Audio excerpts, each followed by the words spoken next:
My bad, Malcolm. I'm sorry. All right, family, it's your brother Side, and I'm back again with another quick video. So make sure you like, comment, and subscribe, and hit that notifications bell so that you'll be notified when we drop new material on this channel. Secondly, in terms of housekeeping, I got to give a special and a significant and a particular and a peculiar shout out to my South African family for all the love you guys have shown this channel. My wife, myself, my children, we greatly appreciate it. Third, in terms of housekeeping, this Saturday, October 8th, or today is next Saturday, October 8th at 2 o'clock or 1400 hours, Signatures Morningside, we will have our next meetup, putting rands in black hands, doing something radically simple and revolutionary. Radically simple and revolutionary, rands in black hands. I will see you guys at 2 o'clock, but now, October 8th, 2 o'clock. 1400 hours. But now we have a very special episode. I'm sitting here with a family from the United States. This is their first time in South Africa, and I want to get some of their impressions. Not only in South Africa, they have been traveling around different various countries around East and Southern Africa. So we're going to kind of get into this and hear about their experiences, hear about their first impressions of SA. So I'm still recording. Bam, bam, bam. All right. Okay, first of all, I want to say thank you, Dr. Assad. You and your wife, you have been gracious in hosting us. And we came out to eat dinner at this wonderful place. And it's not a hut. And the food is good. And it's just a great place to be. My name is Darren. I'm from Atlanta, Georgia. Originally via St. Louis and then Detroit to Atlanta, then Florida, and I'm here. My name is Darren, and I am Darren Buckner with the Buckner family. My wife and my son have joined me here in Atlanta, my beautiful wife here, and my wonderful son who has his camera up because he likes Dr. Assad. He wants to record too. So anyway, we came here, and we initially came from, we started out, it was Kenya, right, babe? We started in Kenya, then we went to Uganda, and then we went to Tanzania. We hung out in the beautiful beaches of Zanzibar, and now we're in what I'm considering my favorite place. Yeah. We're in sunny South Africa.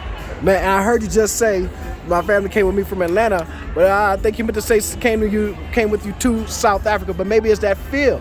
Maybe it's because it feels like it's Atlanta or Houston. Yeah. Well, it's funny that you said that. So if I did say that, it's funny you say that because I feel at home. Yeah. And before we were on camera, Dr. Assad and I were talking about that, how I felt at home here. I woke up this morning and I was like, I asked my wife, I said, do you feel comfortable here? Do you feel like you got to go home? I said, because I woke up and I felt like I was at home. So I guess maybe I did say that. It makes sense. Yeah. So I want to get Brother Malcolm to talk. Brother Malcolm, you want to jump? Brother Malcolm said that. So don't put me on the spot. No, I just want to ask him because you know what? Brother Malcolm, how old are you? 12. 12? So I have a 12-year-old son. His name is Austin. His name is Austin. He's 12 years old. And I often ask him about... He's like, you really have me on camera? Okay, there's one question, Brother Malcolm. What are your thoughts? Just give me your thoughts on SA so far. It's nice. Everything's a lot cheaper. Okay. How's the internet? It depends. If you're in Uganda, it's terrible sometimes. But what about the South African internet? It's all right. It's all right. I think the question, can you play a video game if you want to? Barely. Oh. Is it the load shedding? Is it the load shedding that's doing it? I don't know what that is. Is it the lights going out that cause their problem? Yeah, pretty much. Yeah. You gotta get that. So when the internet's working, it's working fine? Yeah. Oh, okay. All right, definitely. Mom. Everybody, just Adrian is back. But Mom, what are your thoughts? Well, first of all, tell me about the different places you guys have gone, and what's your favorite place so far? Okay, well, so far we visited Kenya, Uganda, Tanzania, Zanzibar, and now we're here in Joburg, South Africa. I love each and every country, you know, it just blew my mind. Africa is beautiful. And my favorite so far, or my top two, I would say South Africa and Dar es Salaam, or even Zanzibar. Yeah, I enjoyed Zanzibar. Okay. But I have a special something for Uganda as well. I know my son didn't enjoy Uganda because of the internet, but I love Uganda. It reminded me of the Caribbean a lot. Only thing, it's like 100 times bigger and more developed.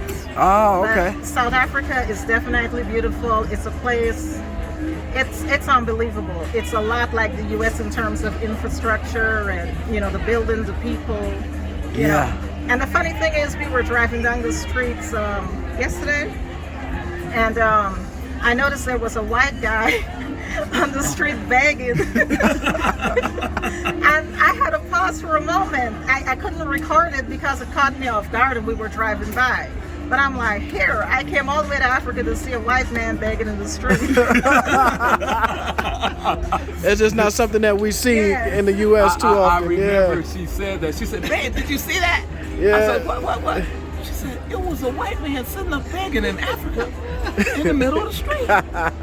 And she was like, "I almost need to go back and get a picture of that. We got to record this." I was like, "Well, baby, I'm driving on a different side of the road, so I can't turn around like I used to in the U.S. because I got to get used to that first." So tell me, so what? Because most people are afraid to jump behind that wheel. So what made you say, "Man, I can do that. I can"? I mean, you know, I'm a pretty confident guy anyway. I think I can do anything. Yeah. But the truth of the matter, you guys, it's not even that hard. It's not much different. It's just you have to look out a different mirror. So if you can tie your shoelaces, then you can get behind the wheel. You might have to take your time a little bit, so you can, you know, and just follow the other cars a little bit. But eventually it'll just click like anything else, and you'll be just fine. So no sense of being afraid. What happened earlier though, when we were driving back from the barbershop? We ain't gonna talk about that. See, that's why you can't give a 12-year-old the camera and have him recording too, because he Give me my phone back. He want to embarrass his father and all that junk, all in front of Dr. Assad and his wife, want to embarrass me. But we gonna cut that part out. This your channel. I can't tell you to cut it out. So how long are you guys in town? We are here until the 13th, but we have been on the continent since September 15th, I think. Yeah, September 15th. September 5th. We've been here since September 15th, and we are leaving out of here October the 13th. So just about a full month. So we decided to make South Africa the 2-week stop, thanks to you, Dr. Assad, and some of the other YouTubers out there, because it just looked like a place I could fit in. It looked like a place that I can adjust really easily and not miss anything. And you know, big things, when you got kids, you don't want them to miss anything either. Yeah. It's just like the kind of place we can do just that. And so far, it hasn't let me down. Yeah, it's a great place. So are you looking to do business here? Or I know we had a conversation about it, but absolutely. As a matter of fact, you know, I want to get into because I know property. I would love to get into the property game.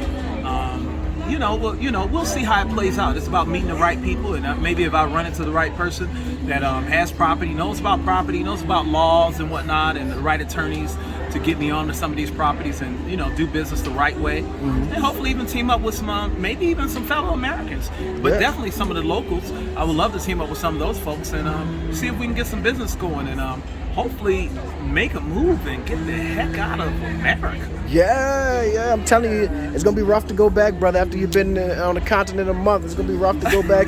I believe you. I believe you. So now I know the wife is the one who was in charge of itinerary. So what's the itinerary for SA? Well, we're thinking about visiting some local areas, Soweto, the Tour of Soweto, I think Pretoria. We wanted to go down to Cape Town to see the beaches and possibly Durban. So we're playing it by ear, you know. Yeah. One day at a time, basically. Yeah. You guys have to take Brother Malcolm and see the Apartheid Museum. Yes, in Soweto, I'm assuming, we were supposed to visit today, actually. Yeah. But so we switched up so that we could meet you guys, because we really wanted to meet you guys. So we said, okay, maybe tomorrow, another day. Yeah, that's great. We wanted to seize the opportunity to say hello and meet you guys in person. That's great. Let me tell you, I don't know if I want to flip this to me like this. You want to hold it for me? Sure. I'm looking at it. Yeah, you good? Yeah, I look good. No, what we did was, we came first time in 2019. We took the kids to Alabama to the Rosa Parks Museum to learn about the black American version of apartheid, Jim Crow. So it's like a civil rights museum there.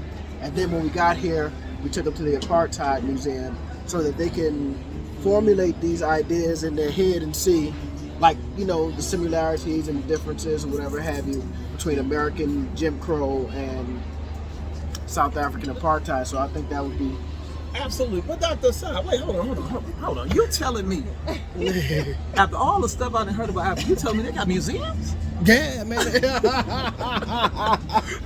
Museums and Because running when water. you grow up in America, you think they ain't got nothing. Yeah.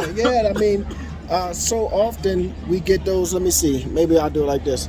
I know I'm gonna get all kind of critiques from the. They always critique Oh, you. you know what you can do? You could, if you're gonna be the camera, you can turn it around, and now you can see all right. that way. Yes, we talk about much the camera better. people. Okay. But yeah, so we get all of those, you know, the propaganda about Africa, and I think that's the beauty of South Africa is that it definitely blows stereotypes out of the water. You can't come here and say that people are living in huts or that they're backwoods or that there's no running water. Now, you can say they might not have no lights. Shout out to ESCOM. Because this comes, they gonna take care of it. Shout out to Low Shade. But yeah, but so it blows all of the stereotypes out of the water. You know, the infrastructure, the ease of doing business. Listen, I've seen more Bentleys and Porsches and all of that stuff here than I saw in my little city. Now maybe Atlanta is different, but not New Orleans. You don't see Bentleys all the time. Well, I'll tell you what, in Atlanta you see them. But I will tell you this, at least the area where we're living in right now, we're staying in a beautiful Airbnb where we can overlook a lot of places. But when I come down, I'm watching Porsches ride by and Bentleys, and I'm shocked. Yeah, I'd be like, whoa. I said, man, these people, they doing all right They here. got some money. So yeah, so actually I see more, I actually do see more in that area where we're at than I see in Buckhead. Yeah, and Wow. and, there's actually a Bentley dealership. So that's how you know. So Bentley doesn't invest into, there's no Bentley dealership in the state of Louisiana because there's not enough individuals who have the income to afford a Bentley, right? Even a used Bentley, right? So you have them in Atlanta, you may have them in LA, you may have them in places like New York, and you have them in Johannesburg. Wow. So that lets you know that there's a class of people who are doing very, very, very well here. And what I'm most impressed about is when I'm at those stoplights and I see that Bentley, I'm so Black American. I'm like, let me see who it is. And when I see that black hand and I see that sister driving Yes, or that brother driving, you're like, man, Yes, brother. y'all keep up Yes, the good brother. work. I seen the same thing, and I felt the exact same way. Yeah. Matter of fact, I was looking at, I didn't even know what kind of car it was. Yeah. Matter of fact, I still didn't catch what it was. But it was some super fancy car, and I'm like, what is that? Yeah. And then I'm looking, and I'm doing the same thing you do. I'm looking, trying to look in the driver's seat. Yeah. And I said, well, it's a brother. That's I said, all- what? I know that much, and they ain't no cheap car, because I never seen that before. Yeah. So it's really good to see. Definitely, man. So what made y'all decide to get up and start even to visit the country? As we were talking about all of the propaganda against, against Africa, then all of a sudden you guys get up and decide, hey, we're about to go visit a couple of countries on the continent. What made y'all? I think the biggest thing, it's a long story, so I don't want to really get into that so much because the story is a lifelong story. Okay. It has to do with growing up in the rough city streets of St. Louis, Missouri. I lived in LA, I lived in Detroit, but I grew up around a father who was a follower of Malcolm X. Okay. And my father, he loved Malcolm X. As a matter of fact, I love Malcolm X. As you see, my son's name is Malcolm. Brother Malcolm. That's I right. called him Brother Malcolm. And that's cool. so it's a long history behind it, but I think what started really throwing it up for us is one day I looked up and I looked at my grandfather on both sides of my family, my mother and my father's side, and then I looked at my father. And then I looked at me, and while I may seem to be doing well compared to a lot of brothers in America, I said, I'm still not where I should be. I said, there's no way I should have to work this hard, and these are the results I get. I said, and then at any time I feel like it's just pulled from up under the rug from me. Every single time we seem to make a certain leap, it's like, oh, okay, well, that's enough for you. Tax bill due. Yeah.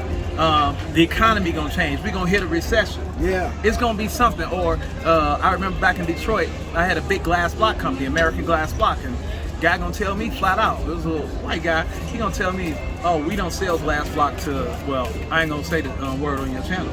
Wow. But he said that to me.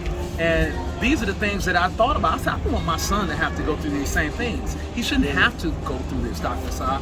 And when my son was born, you know, shout out to Detroit, but I left Detroit because I didn't want to have my son raised in that Detroit environment.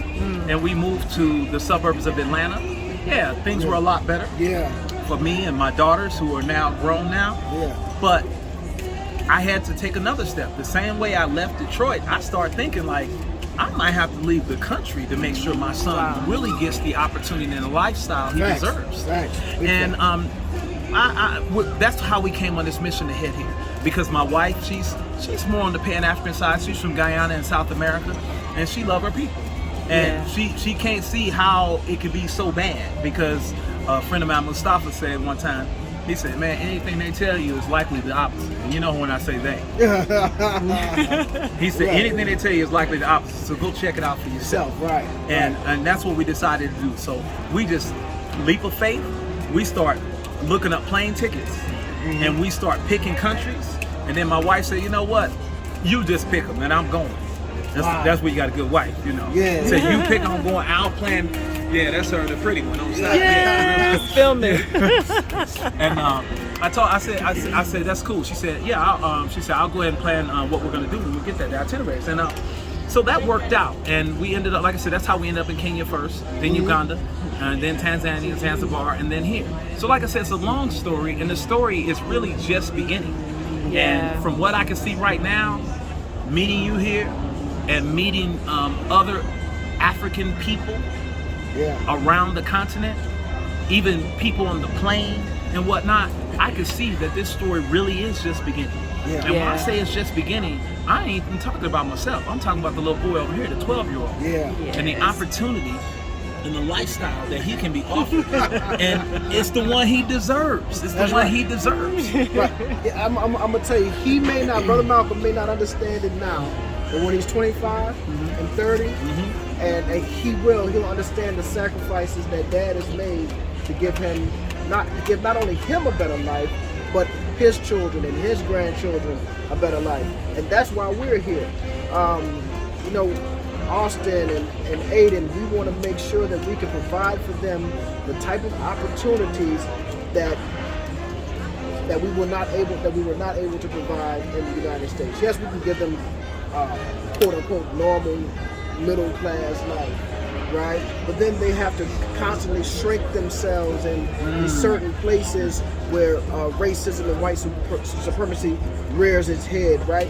We're kind of like, man, we're tired of our children having to shrink themselves, having to become small to fit in the box of these people's just wild expectations of what black children should be. Here, there's a certain level of freedom, there's a certain level of autonomy, and then that I always talk about the out-group homogeneity is erased. They're allowed to be individuals. He's gonna be Malcolm here and not just another black boy. And right? I like the way you put that. My son, he's in online private school right now, and talk about that. Being in the school system in the United States of America, he went to what they call a good school. We were in the Gwinnett County school system, and you know, it's rated actually one of the top school systems in the country. Wow, yeah. Made Newsweek magazine year after year after year. Well, my son, he would come home every once in a while and make his little complaints, you know, and telling you what he sees. And when he told me, oh yeah, some of the Hispanic kids would say the N-word and feel comfortable. Yep. Isn't that strange? It's no big deal. And you know, my son has never made anything but A's in school, but he gets in middle school and all of a sudden he's labeled a troublemaker by a non-black teacher. A troublemaker and the leader of the pack of some toxic kids. And I'm like, I'm trying to figure this whole thing out. So wait a minute, that my son toxic? Yeah. My son troublemaker? I said, that don't sound right. So he didn't like that. And I'll never forget, Dr. Sa, when I told him what was told to his mother, I used the word toxic. because I said that's what the instructor said. And my son sat back, and in the car, he was offended because I even said it. He was offended because he was just like, toxic? What the heck? Yeah. He was offended, like, who is this person to call me toxic? Right. And what have I done? And he said, what did I do? Because I finished my work first? Why? Because I made A's on my work? He said, oh, because they want me to sit there and be totally quiet and hold you. How did you say it? You gotta Shrink yourself. Yeah. I gotta sit there and be quiet. He said they want me to sit in the corner and just be totally quiet and don't say anything. And that kind of stuff, I'm like, I can't do this to him. I said, because this is just the beginning of the training. Yeah. That he is supposed to stay in his place. Right. And this is your spot, and this is where you're gonna be. I'm a boat rocker. Come on. If they don't rock the boat, I'm a boat rocker. Come on, man. And in the United States, when your skin color is a crime, your very existence is a threat. You understand what I'm saying?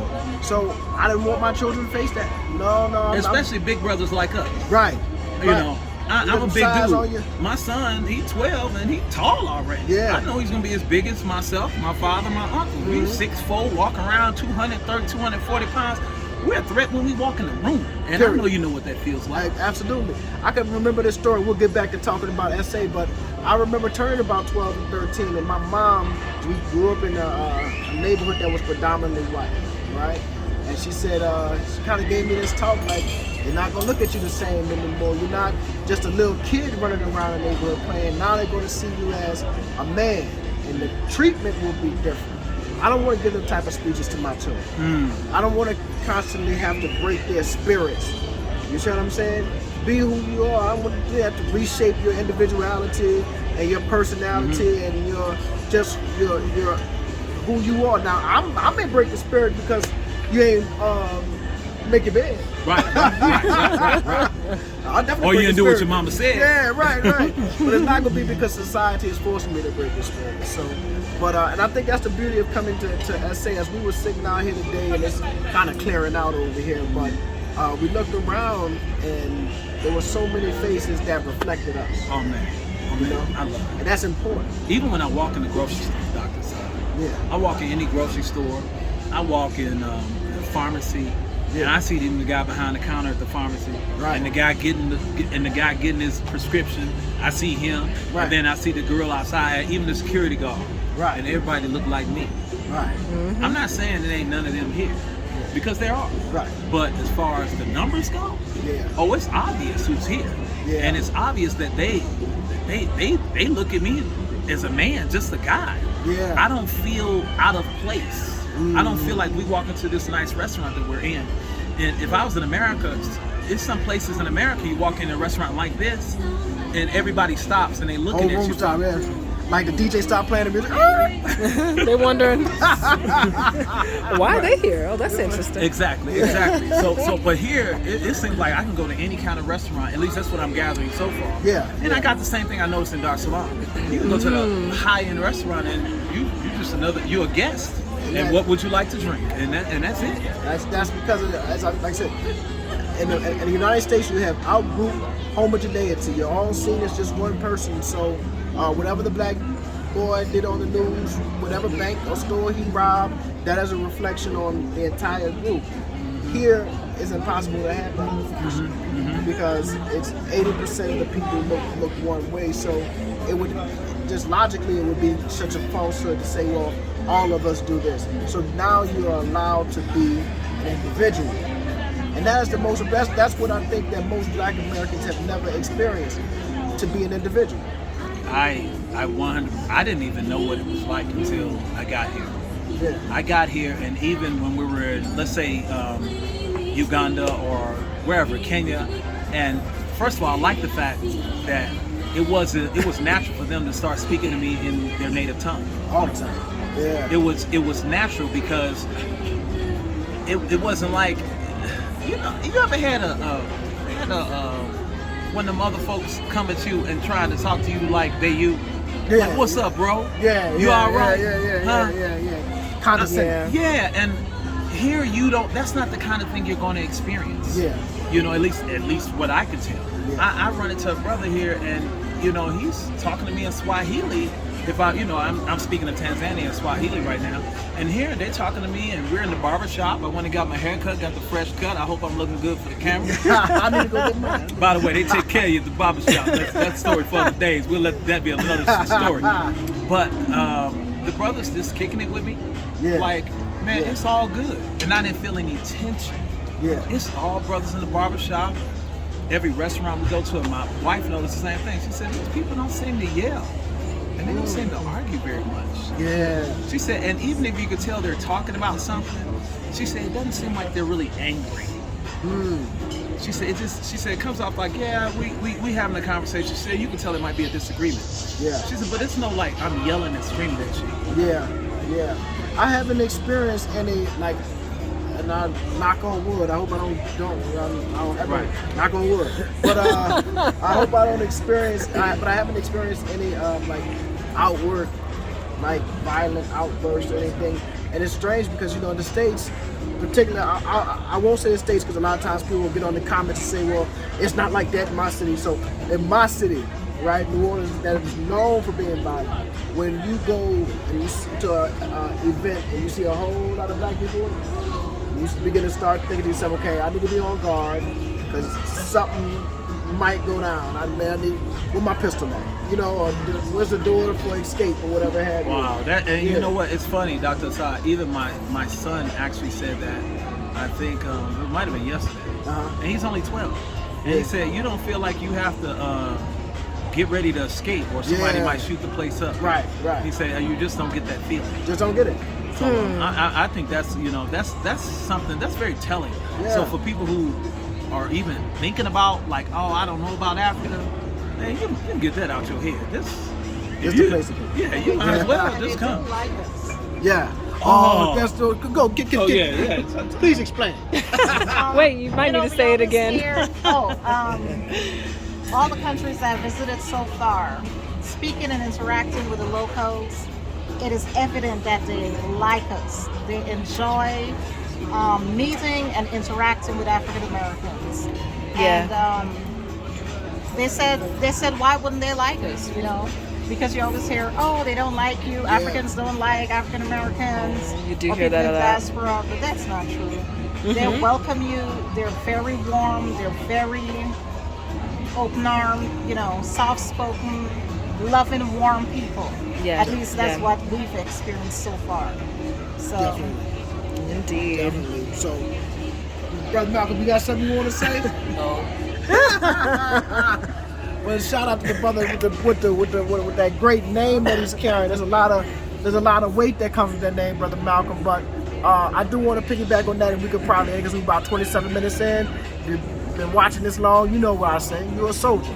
But we have been told for so long that they don't like you or Africans don't like you, man. Don't believe the hype. Don't believe the lies. Don't believe the foolishness, right? We have been embraced. We have been shown so much of, especially here in South Africa, but even when we were in Tanzania, maybe that's that violent outburst. Some kids playing.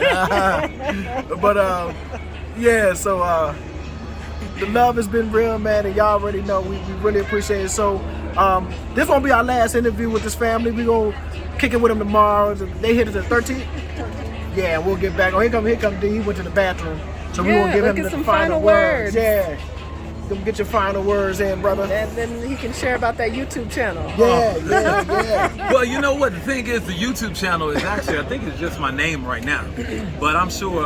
Tell them your name. Okay, it's Darren Buckner.